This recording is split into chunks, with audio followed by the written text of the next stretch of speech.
Good morning बच्चों, आप सभी का क्लास 4 में स्वागत है। बच्चों, कल हम लोगों ने पावन गंगा लेसन की पढ़ाई की थी और आज हम उससे आगे पढ़ेंगे। बच्चों, जैसा कि कल हम लोगों ने डिस्कस किया था कि गंगा की सबसे बड़ी सहायक नदी यमुना है और यह इलाहाबाद में गंगा से मिलती है और अपना अस्तित्व समाप्त कर देती है ना। फिर यह प्रयाग से आगे बढ़कर गंगा काशी पहुंच जाती है। प्रयाग में से आगे बढ़ती है और काशी पहुंचती है। काशी को और एक क्या बोलते हैं, वाराणसी भी कहते हैं, है ना। काशी को वाराणसी भी कहते हैं और यहाँ अनेक सुंदर घाट है ना, जहाँ बहुत बड़ी संख्या में लोग स्नान करते हैं, नहाते हैं। ये चित्र में दिखाई दे रहा है, इसको घाट बोलते हैं और यहाँ बहुत आदमी लोग स्नान कर रहे हैं, यानी कि नहा रहे हैं। वाराणसी से आगे चलकर गंगा पटना पहुँचती है। अब वाराणसी से निकलती है और पटना पहुँच जाती है, जो कि प्राचीन काल के महान शासक कौन थे, अशोक, है ना। उसकी राजधानी क्या है, पटना है, वहां पहुंचती है।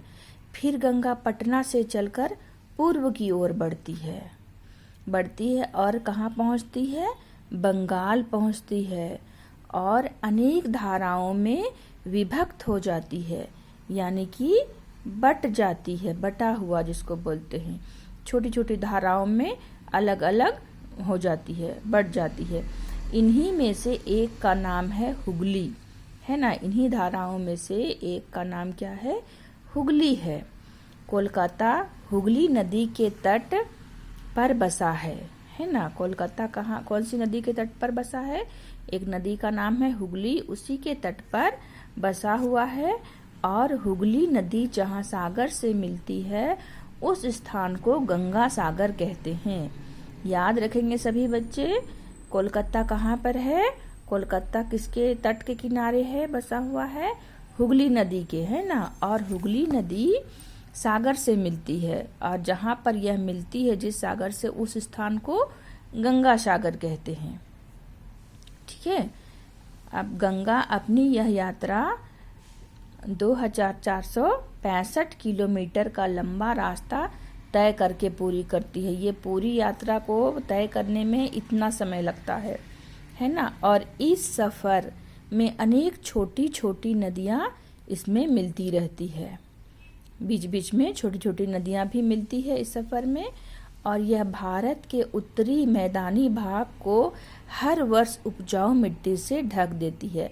भारत के उत्तरी जो मैदानी भाग है वहाँ पर हर वर्ष क्या कर देती है, उपजाऊ मिट्टी से ढक देती है। इसलिए यहाँ पे अन्न का उत्पादन का इस क्षेत्र में बहुत महत्वपूर्ण योगदान है और इसी कारण गंगा का यह मैदानी भाग हमेशा हरा भरा रहता है, हमेशा लहलहाता हुआ रहता है ना। ऐसी पवित्र और उपयोगी नदी की स्वच्छता को भी लोग बचा नहीं पा रहे हैं। इसके किनारे पर बसे हुए नगरों की गंदगी और कारखानों के कचरे से यह दिन प्रतिदिन अस्वच्छ होती जा रही है।